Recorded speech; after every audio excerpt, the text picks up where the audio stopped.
Welcome back to another episode of the Latin American Perspectives podcast. My name is Alexander Scott. I'm your host, and I am broadcasting to you today from my makeshift recording studio in my living room here in Anaheim, California. Like many of you, or I hope most of you, if not all of you, I am staying home and limiting my trips outside of the house. I hope all of you are in good health and spirits, and that you're finding ways to keep yourselves occupied, motivated, and active, both physically and politically. Now, today we have a very interesting podcast for you that covers topics discussed in the new issue of Latin American Perspectives for May 2020. The issue is titled Reclaiming Paradise: New Dimensions of Power in Puerto Rico. For this episode, I spoke with the issue editor, Diaz, as well as contributing authors and activists Liliana Coto Morales and Javier Colon Morera to discuss Puerto Rico's extant history as a colonial possession of the U.S., as well as recent crises and social movements on the island.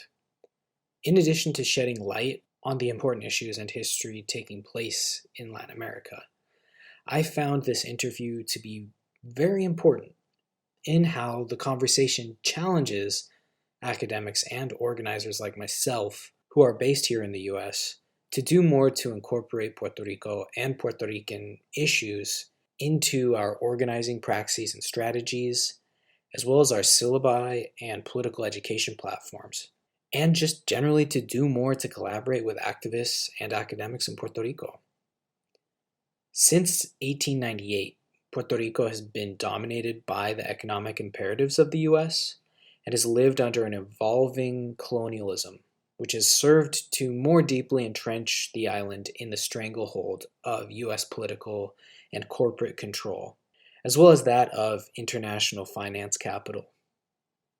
As the first formalized free trade partner for the U.S. economic interests, emanating from both the colonial state itself and the dictates of private enterprises based in the U.S., the current economic, social, and environmental crises facing the island are quite prophetic for the neoliberal model for international trade and financial relations.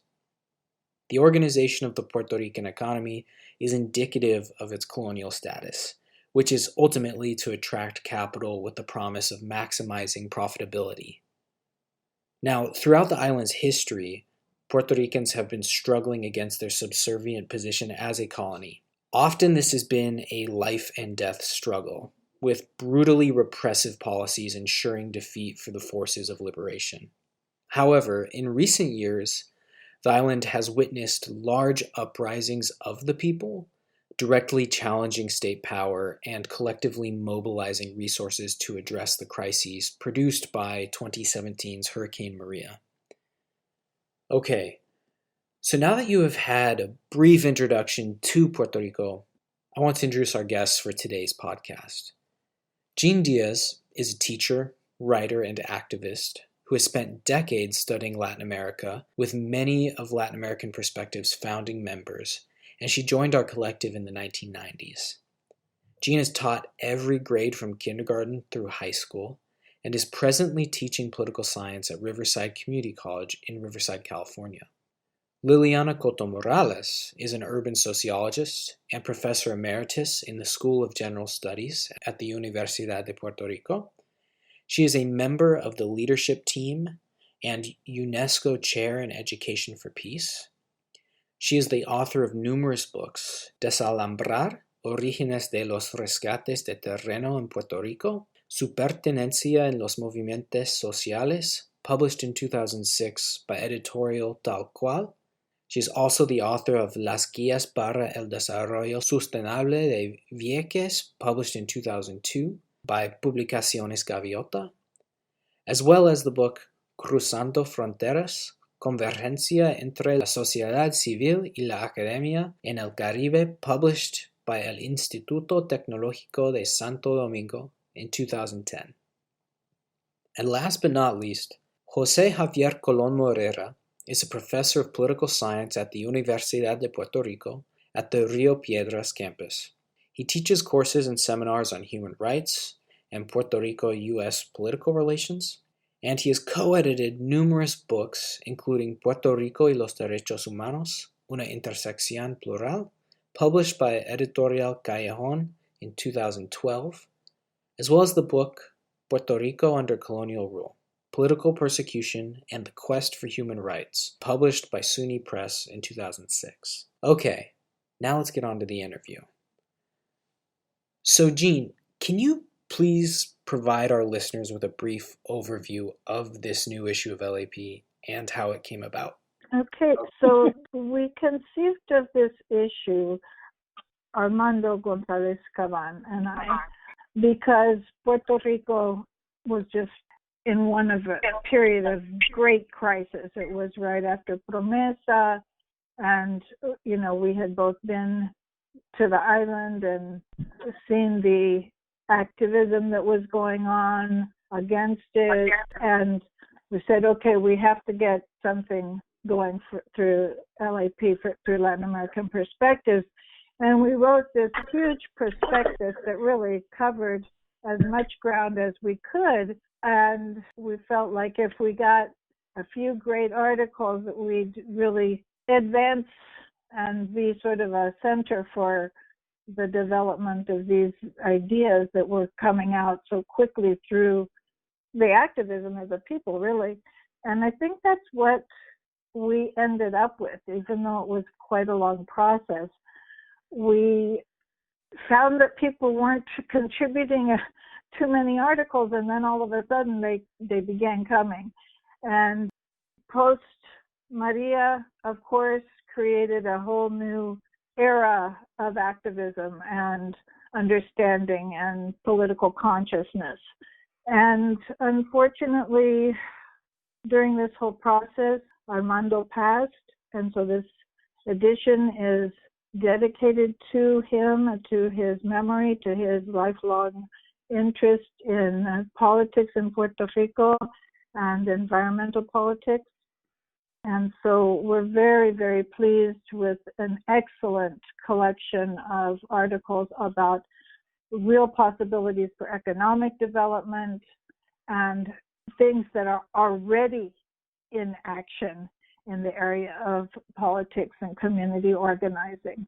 So I'm very happy to have this coming together in such an important way and in such a timely way, because things just keep getting more intense, as we can all stay isolated in our different little locales. So thanks to everyone for being and for participating in this. In order to understand the recent political and economic events confronting Puerto Ricans, I think it's important to ground such an understanding in an analysis of history, an analysis of the history of the relationship between Puerto Rico and the United States. So before we move on to talking about more recent events, Javier, could you provide our listeners with some brief insight on the history of Puerto Rico and the island's relationship with the United States? Well, it goes back to the invasion of U.S. troops to Puerto Rico in 1898. It was part of a process by which the United States was creating an empire that was going to go beyond the confines of its continental geography. That's when the United States intervenes in Cuba in the so-called Spanish-American War or Cuban-American War, and takes, as a consequence of that war, it takes Puerto Rico. It creates a neo-colonial relation with Cuba, by which the Guantanamo base is based there. It initiates its presence in Philippines, in Guam, in Samoa. It's where the process of incorporating Hawaii begins. So the United States becomes formally, if you can see it that way, as an empire. And so the Puerto Rican experience and the acquisition of these new territories create a new category in the constitutional discourse of the United States. The United States had emerged as an anti-colonial force when the Constitution was made. So it created a new language to have a governance of these new territories. and he created a new category, which was called the non-incorporated territories. Territories that are a property of the United States, they belong to the United States, but are not part of the United States. And that is the so-called doctrine of the insular cases, the way that the Supreme Court interpreted what the United States had done militarily, because these places, Puerto Rico, Cuba, Guam in the Pacific, Samoa in the Pacific, the Philippines, Hawaii, they all were very important geostrategic sites in the world where the United States, by exception, use the formal empire strategy by which they acquire those territories as a property of the United States. So that is the background. And even though it's difficult to believe, but in 2020, so many years before, after the invasion, and so many years before, after the Cuban-American War, we're still a non-incorporated territory in the United States, which is the constitutional language for colonialism at the international level. So Guam, Samoa, the U.S. Virgin Islands, they are all listed by the United Nations as colonies, as dependent territories. Puerto Rico is not listed as such because the United States maneuvered in the 1950s to make believe the international community that Puerto Rico had enough autonomy to be outside the list of colonies in the world. But now, as we have been progressing in this political crisis that we have in Puerto Rico, the United States has gotten back. The United States government has passed legislation called PROMESA, which basically takes control by a non-elected board of the internal budgetary decisions of Puerto Rico. So in many ways, believe it or not, we're back to Foraker Act. That was the first organic act that Congress approved to have Puerto Rico under its jurisdiction just after the Spanish-American War in 1898. So considering this historic colonial relationship between the United States and Puerto Rico, I'm curious how this relationship has changed under neoliberal globalization, and what have been the consequences for most Puerto Rican citizens? Well, that's a very interesting question, because you can have very profound changes having in the Puerto Rican economy under U.S. Control that had to do with the necessities of U.S. capital in some different historical periods. In the first period, let's say between 1900 to 1930s, the big interest of U.S. corporations was in sugarcane plantations. So the economy of Puerto Rico became basically a big sugar production enclave. After the Second World War, the interest changed completely. The interest became more to produce manufacturing products in the island, because the United States had finished after the Second World War. The United States needed to increase the capacity of manufacturing, because it was providing manufacturing for the whole world that had been destroyed in the Second World War. So manufacturing became a very, very important sector of the economy, and the economy grew exponentially between the 1950s and the 70s.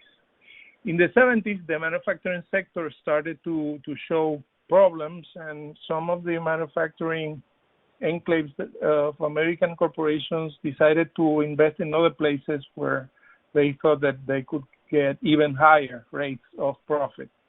Then it became the phase that we are now, that there's some very sophisticated technological sector and a very big pharmaceutical sector in Puerto Rico. because of the fact that Puerto Rico is a non-incorporated territory of the United States. That means that the Constitution of the United States does not apply the same way that it applies in the States. That means that corporations in Puerto Rico can make business as if Puerto Rico was a foreign country for tax purposes. So very big corporations, Microsoft and basically the most important pharmaceuticals in the world are based in Puerto Rico because they have this kind of tax exempt status that is very profitable for them.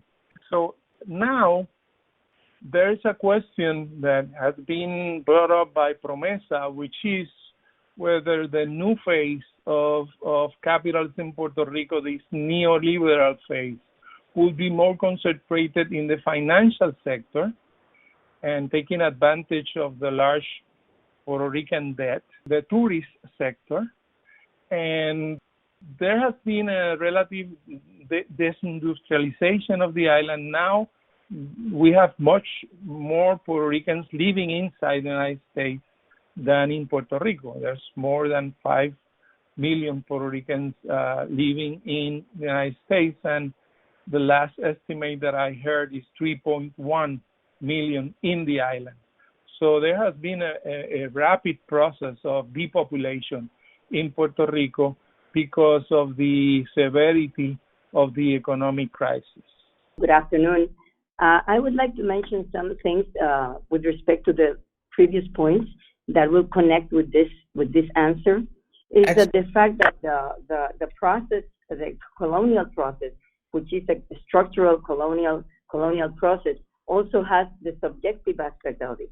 Like, for instance, one can say that in this first stage that Javier mentioned, 1998 to the 1930s, the possibilities, the fact that it was more of an authoritarian system, the sugar economy, and even though there were schools had to be in English, and there was the forcing of people to make the pledge allegiance every morning, but the possibilities of going into the population were less obvious than when, after the war, there was the whole idealized narrative that corruption was going to be eliminated, which was true, because all these processes are very contradictory. On the one hand, you had this whole idea that the importance of public administration, and there is the whole mythology that everything there was a public service that was very, very responsible, which is true if you compare them with the present time. They did the so-called Operación Manos a la Obra, which is Operation Bootstrap, which started that process of industrialization of Puerto Rico, which also included some sort of migration make possible for people to leave the island as a way of solving the local process, also included the welfare state. So all those processes, which meant change, which meant like the application of the welfare state in Puerto Rico, meant an educational process which was taken by the government which was directed by the Popular Democratic Government.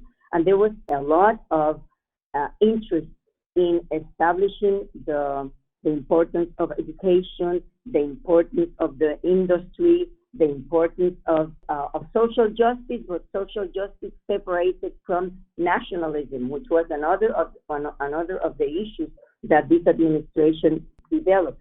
So what I would like to say is that in this stage, there was a process which, in response to the rebelliousness of the first stage, which is the stage where there is a strong labor movement, the nationalist movement, there was a communist party. After that, the whole process was, if we are going to have progress, we have to separate ourselves from issues that have to do with self-determination, with political independence, and the demonization of nationalism in all aspects.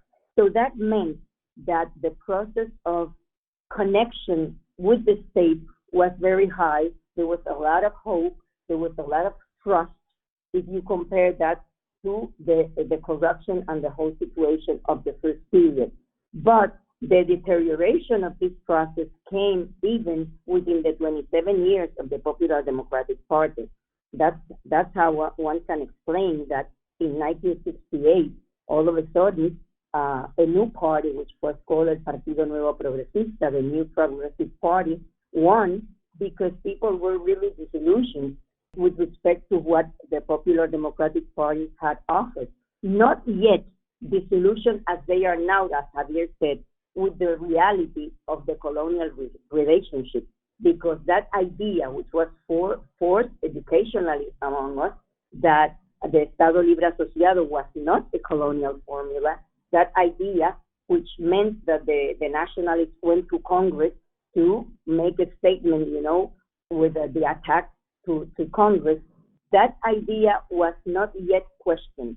But the idea of social justice, the idea of equality began to be questioned from that time on. And from that time on, it has been a whole deterioration in this connection between the people and government, which one has to say that even though both parties have had the tendency towards neoliberal policies and also the tendency towards some sort of corruption and inequality in the issues of power and government, one has to say that the New Progressive Party has given us more experiences of corruption and of insensibility to social issues. So that's why if you compare, for instance, the little movement that Governor Rafael Hernández Colón did towards certain neoliberal politics were there, but they were fought by organized sectors. When you come to Pedro Rosselló, which is in the 90s, Pedro Rosselló was an advocate of neoliberalism, and he transformed institutionally the government, the so-called umbrella administration, specifically in health and in housing. For instance, in housing, the law establishes from now on, government is not going to be a provider of housing, but a facilitator, so that private interests would administer the housing issue. So one thing that this open campaign towards a neoliberal type of government, even though it did some appearances before Rosselló was really the governor that definitely showed that he was ready to change, to transform government in that direction with a whole of misinterpretations of new ideologies for public administration, but he did so. So with that process goes parallel to the process of increasing debt, which is something that, again, did not start with neoliberalism. Some students and specialists have said that this debt process began even in the 50s under the Popular Democratic Party. But the thing that became really almost incredible is the administrations that were more committed to transforming the island into what Javier has mentioned, that is this last neoliberal period. So this ends with the Promesa situation, which I must say that the Promesa is a legislation that was born out of Obama's administration, which is another big contradiction and a big disillusionment about this person that was offering so much, so many hopes with respect to a new way of organizing governance. And under Obama, then the Promesa law, and under the Promesa law, there is the Board of Fiscal Control. They call it Fiscal Supervision Control, but we call it here La Junta de Control Fiscal. That was a first situation where people started to feel that all those lack of confidence, all those problems that before had created even with the issue of the selling of the telephone company, with the issue of Vieques, that people were beginning to show what Melucci calls the latent collective action changes. People started to change the symbolism of what is good and what is bad. It happened in Vieques and it has been happening here. All of a sudden, those that were the redeemers, all of a sudden began to be seen as people that were taking advantage of the Puerto Rican, et cetera, et cetera. So when after the situation of the Promesa, which activated many groups to fight Promesa, there comes Maria. And in Maria, then, yes, one can say that the hell breaks loose, because all the inconsistencies, all the corruptions, all the ways the politicians had been managing government came out with the problem that they were not able to administer the crisis, and the people were completely left by themselves. So in that point, this is a consequence of a process. Public trust had been transformed from that idea of that magnificent period post-war, but here it came together with the realities of not having electricity, of not having food, of not having water, of not being able to walk by the streets, and also seeing that so many people that were connected to the government were privileged, were gaining from the process. And I think that realization, together with the fact that several years before, the thing of recognizing that the Estado Libre Asociado is a colonial status, had already begun to go into the conscience of people. I would say that made Maria like a peak in a process that was building up from many decades before. And then the whole issue of not trusting the institutional powers that were governing us was more generalized. And I think this is the substratum, the basis of what has been happening afterwards, and the new challenges that we as a people have. So as you described, Puerto Ricans have been confronting intensifying economic and social inequality, as well as a loss of faith in state institutions, both of which were exacerbated and amplified by Hurricane Maria. And as you said, it's well documented how Puerto Rican people began to rely on each other during this crisis. And it actually, instead of chaos and turmoil throughout the island, people organized themselves in order to address their daily needs.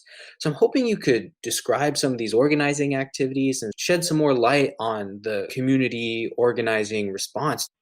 After Maria and after the other crisis, you saw organizations that were already representing forms of social transformation, the whole notion of we need to think the country in a new way. I would say that during the processes at the beginning of this century, there were several 205, 210, 211, 217, 218. There were strikes. This student strikes is part of, it is the front response to the attack of neoliberalism before the control board and during the control board. And the students started to create this sense that there was a need to create new ways, new forms of doing democracy, participatory democracy. I would say that process had a lot of educational capacity for the processes that are occurring now. Why? Because these students that had those experiences, now you find them, for example, in Barrio Arenas, which is a barrio in Guánica.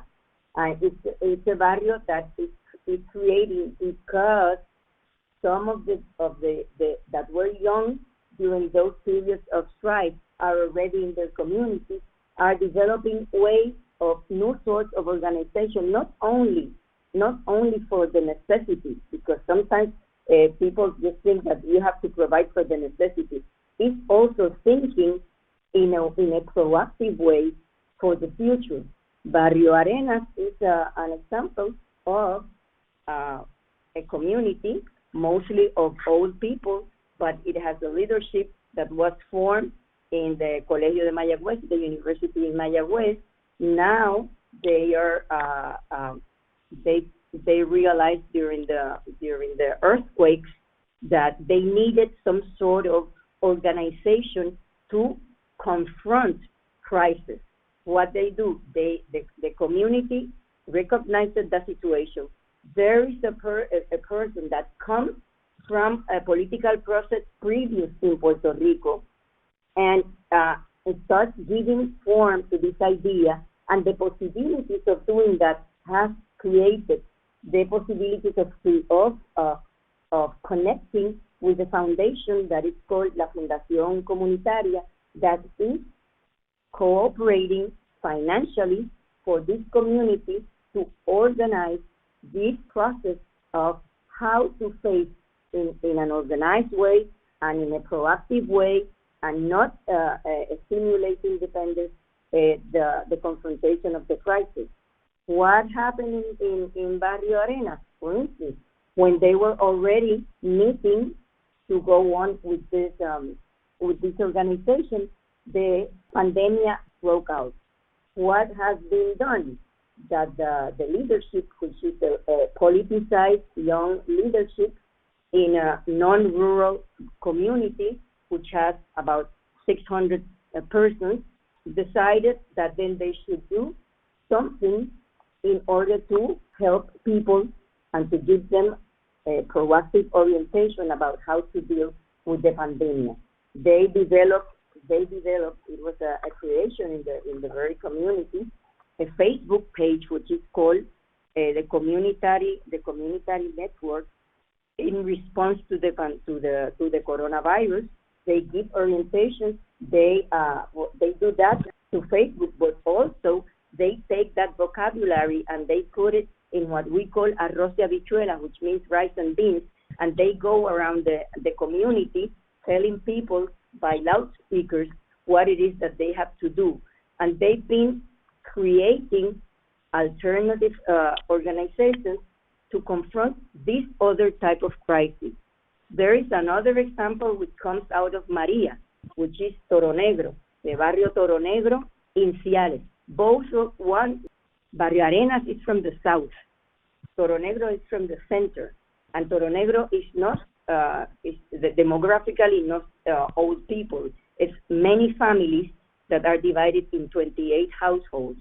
What they did, they were completely isolated from the rest of the island after Maria, and they decided to create a community organization, again, with a leadership that had experience in other social and political environments, and they create a community organization, and they started a business with agriculture and with other processes. They dealt with the problem of the river because they were isolated, because they are surrounded by a river. And as of today, again, the same triangle, a community that has needs but is in a position to do something on its own.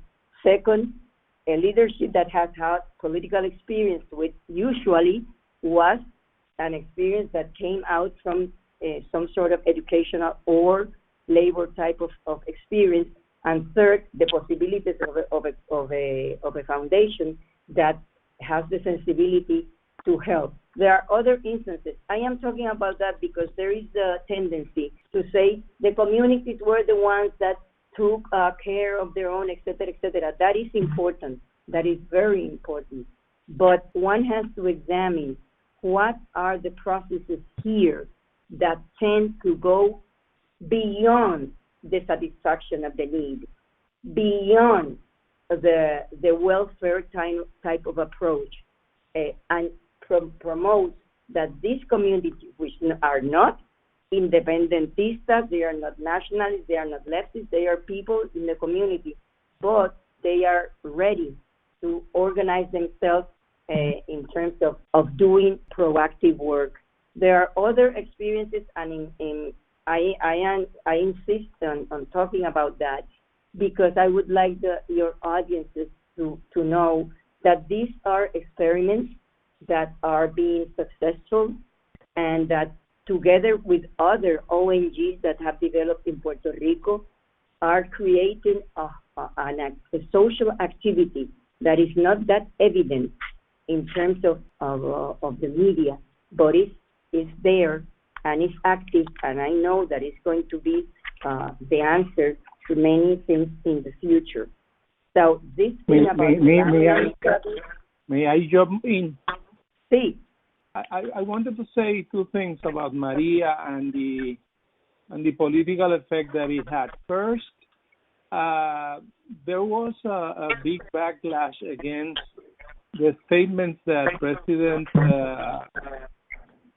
Trump made in Puerto Rico. Puerto Rico is creating big budgetary problems for the U.S. because with hurricanes.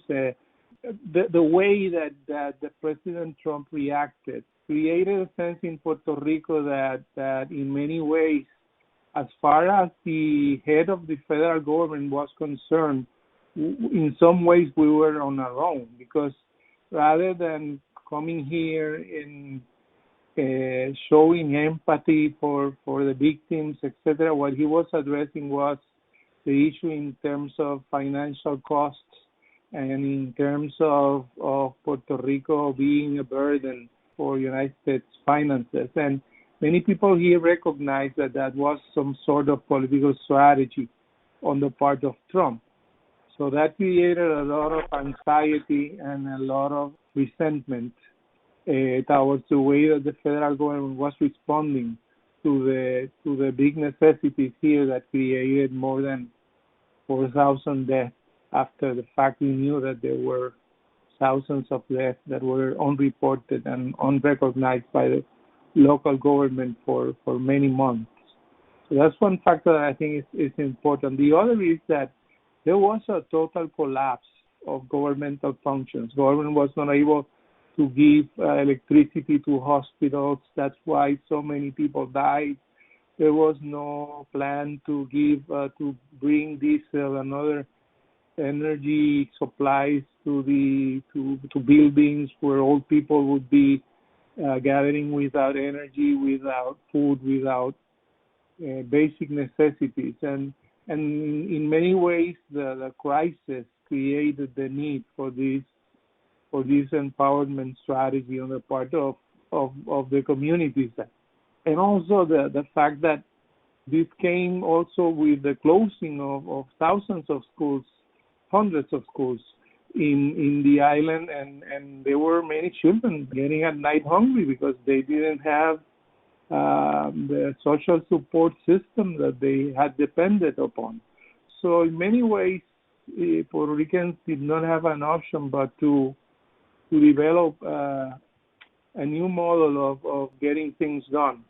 And that's why the initiatives that Liliana is describing are so important.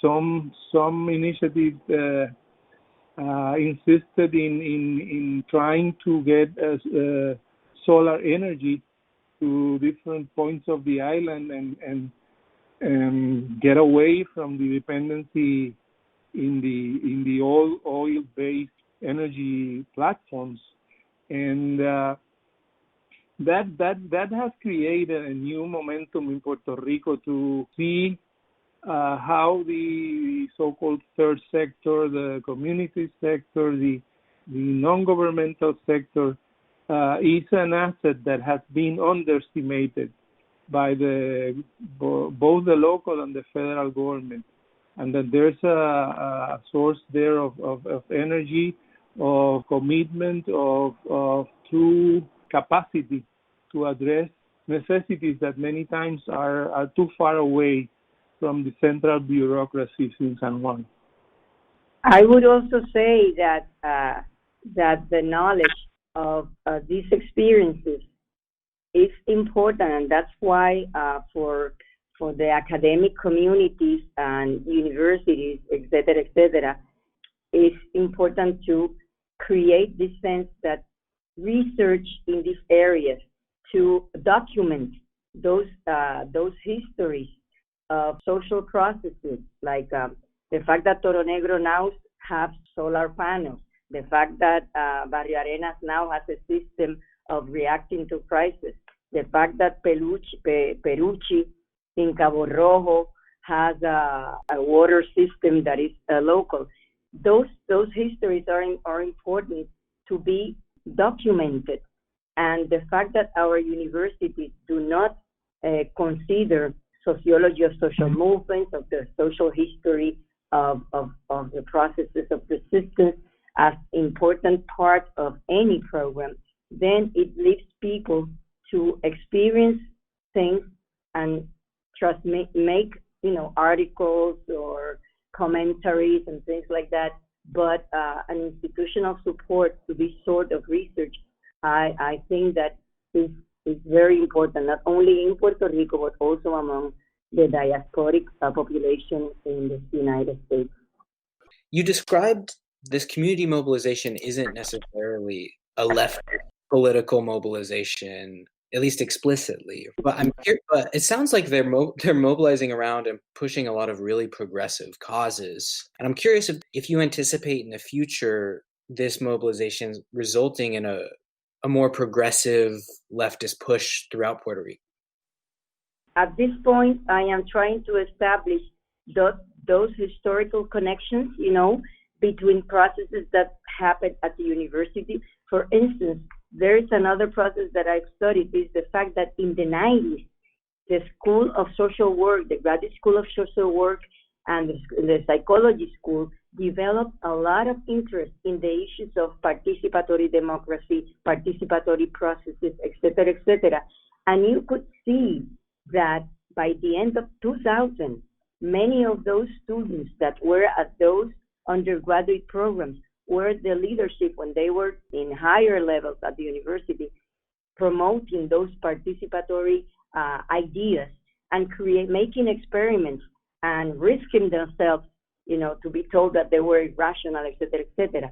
And now this process that I am trying to trace, yes, gives me the idea that if there is a construction in terms of the transformation of subjectivity in certain areas, educational areas or organizational areas, that afterwards go to areas where obviously people are people, they are not left groups or anything, but they are very open to new possibilities, because the disappointment with the government and the things that Javier has described, the sense that we cannot trust them is there, and there is an openness towards new ways. That's why the best term is for the transformation. Changes that mean real transformation, So I am not ready to say that this is going to make a change, but I see that the connections are there and that you can establish the content of several initiatives in terms of where were the leaders of this initiative 5 or 10 years before in terms of their processes of formation, both academic and political. That's why I think that the issue of coloniality as a subjective issue that has to be dealt also with the methodology of popular education that talks about taking the gears of our destiny is very important, and also has to be financially supported, and is not seen as important in many institutional milieux, even among people that call themselves progressive. I think that this question of creating alternative ways of organization while their students is going to be very effective when these students, these adults, come to the rest of the community society. Of course, there is another problem, and one has to deal with the economic reality now, because we may have a situation where these people leave Puerto Rico. Like, for instance, now the hospitals are eliminating personnel that deals with health. And probably in the States, they are going to offer them jobs and they are going to leave. And when the pandemic hits a high in Puerto Rico, they are going to be serving in some states in the United States. That is something that we have also to think about, because the presence is so critical. But yes, I have that utopia in mind. No, I don't think it's going to be automatic. I think there has to be a commitment now in educational processes in order to have these people going into other communities and dealing with them in ways that are proactive and not a promotion which is so strong towards militarism in terms of the military is going to solve, and of dependency, the federal government is going to give us any help.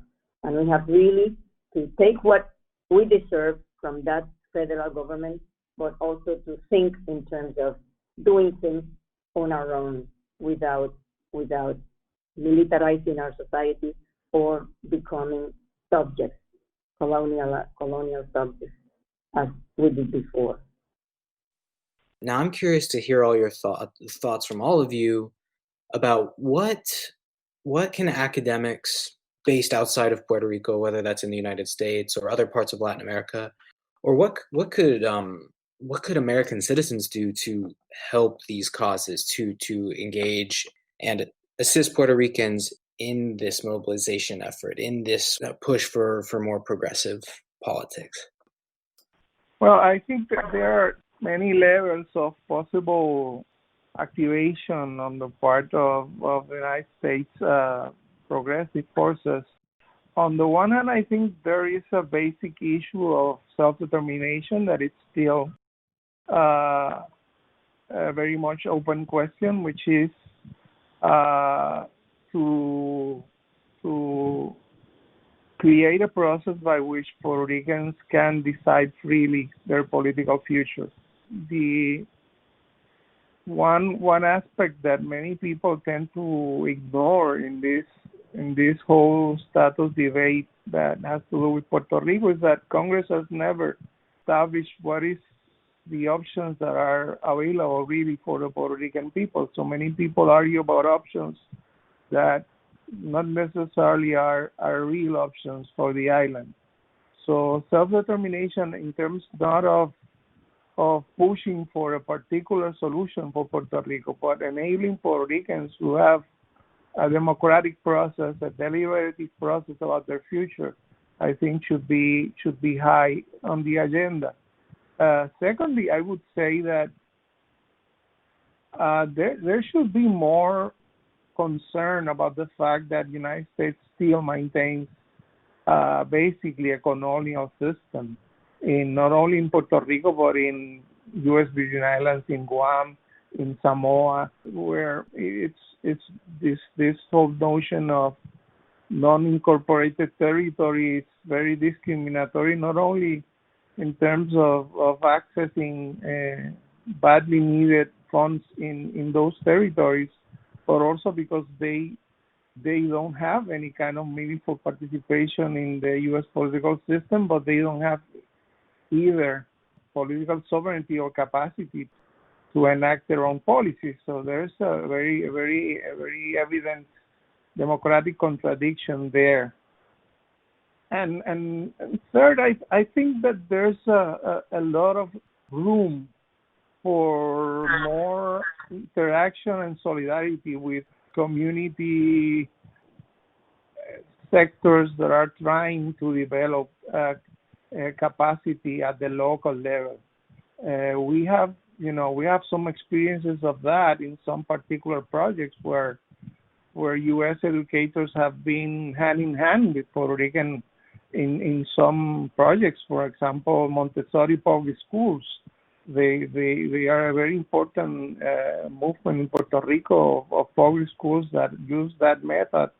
And there has been a lot of solidarity and interaction with U.S. educators that have Montessori associations in the United States. So there's a lot of room, I think, for creating ways of solidarity, of empathy, that in many ways were very much seen during the Hurricane Maria crisis, but they should be more than an effort in crisis management. They should be a permanent effort of citizen interaction and solidarity and learning from each other, and really making true that not always the policies of our governments are the policies and are the feelings and are the actions of the citizens and of the sectors that are really struggling, both in the United States and in Puerto Rico and in the rest of the territories. I think that the example of the Montessori public school process is very good, because it really has shown historically how conscious about what Montessorian education is and its democratic implications have been. I mean, you can see the progress within the population of parents and also ex-students that we call ourselves Montessorian parents, But I wanted also to say that there are several methods that can be developed. Number one, within the university, there is the possibility of if not creation of whole departments, at least programs that deal with these issues about the history of the way the population has organized itself, be it through labor organizations, but also civil societies organizations. So that's more institutional. On the other hand, there has been another processes that have been gone with, like, for example, the university professors that are struggling against the policies of the Junta de Control Fiscal, number one, to destroy the university, and at the same time to destroy our retirement system. One of the strategies was to create a committee and go and meet with legislators in the United States. That was done also during the Diaz struggle. And one thing that we found out is that when you go there is a lot of lack of knowledge about the realities of the Puerto Rican situation. As a matter of fact, the university professors found that the whole history that Pierluisi had given about what was the reality of the university to the different legislators that they met was completely different to reality. And so there's this first stage of establishing connections where knowledge can be communicated and people can know something more about the reality of Puerto Rico. This at the institutional level. This is an organization of professors which is within the university. But also there are organizations like Vamos, which I mentioned in my article, and which has been one of the organizations that is ready to accompany processes like the community processes that I've mentioned, I've given as examples. For example, they created an educational project where people from the United States, Black people, students, Asians, etc., came to Puerto Rico and had spent a week having knowledge about what Puerto Rico is. And we have to develop pockets of people that know more about us, and they can really push issues in the United States, not only the diaspora, but people, Americans that are against colonialism in all its forms. And this exchange, these exchanges also need money.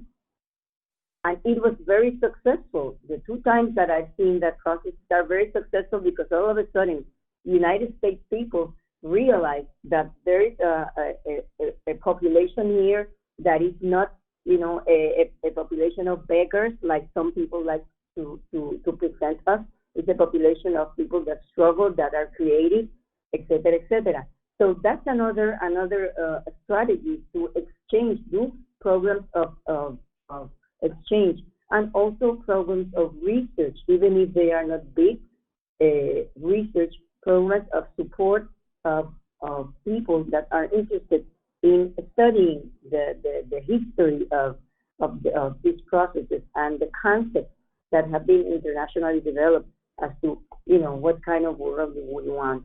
So I think that there's like one of the things, and just to end here, the Sanders campaign, Bernie Sanders campaign has also been a process which in its sociological dimension has created a lot of communication between people that are active there and people that are active here. And there is a language, there are suggestions about ways of utilizing technology with big populations. There are many things that can nurture us, and there are other things that can nurture people in the United States about reality of Puerto Rico, which is it has its specificity, both culturally and politically. So I think there are at least 3 or 4 possibilities of working together. This last part of the conversation just really, I've been thinking, my mind has just been going through, all kinds of linkages. Like Liliana said, we're making these historical linkages, and certainly this conversation helped in that. But the title of the issue, Reclaiming Paradise, New Dimensions in Power in Puerto Rico, it's just, perfect, because the whole issue of alternative organizations and this interchange between communities, I think, is the essence of what is going to lead us forward in progressive politics, in a politics that can actually fulfill the needs of the people, because what we're seeing is a struggle between disaster capitalism and the needs of the people. That's right. And so this is just so, coming together in a really important way, I think. And I want to thank Liliana and Javier for taking all this time. And you certainly have made a huge impact on the quality of this issue and bringing together all these elements, because one of the things you talked about, too, was institutional support for this political transition, and that comes to the economic as well, because in the articles about the economy, they discuss linking with the university for that too, and the right. popular input into an economics that is, again, for the people. I just want to say thank you so much for all 3 of you coming on and joining me and sharing your insight on the issues confronting Puerto Rico and the history of Puerto Rico. It's been very insightful, and I really look forward to reading your issue. So, thank you for inviting us. Oh, yes. Thank you so much for coming. Thank you very much. Thank you very much. Well, folks, that is all the time we have for today. But once again, I want to say thank you for listening in. And if you enjoy listening to this podcast, or if you're interested in learning more about the topics we discuss with guests, please consider subscribing to our journal at latinamericanperspectives.com/subscribe, where you will be able to receive print and digital copies of our journal issues. Also, please don't forget to follow the Latin American Perspectives podcast on your preferred podcast listening apps, where you can receive notifications about new episodes.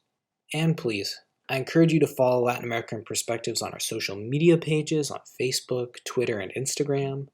And lastly, please share this podcast with your like-minded friends, comrades, and compañeros. We'll be back soon with our next podcast. Hasta luego. Hasta luego. Hasta luego. Hasta luego.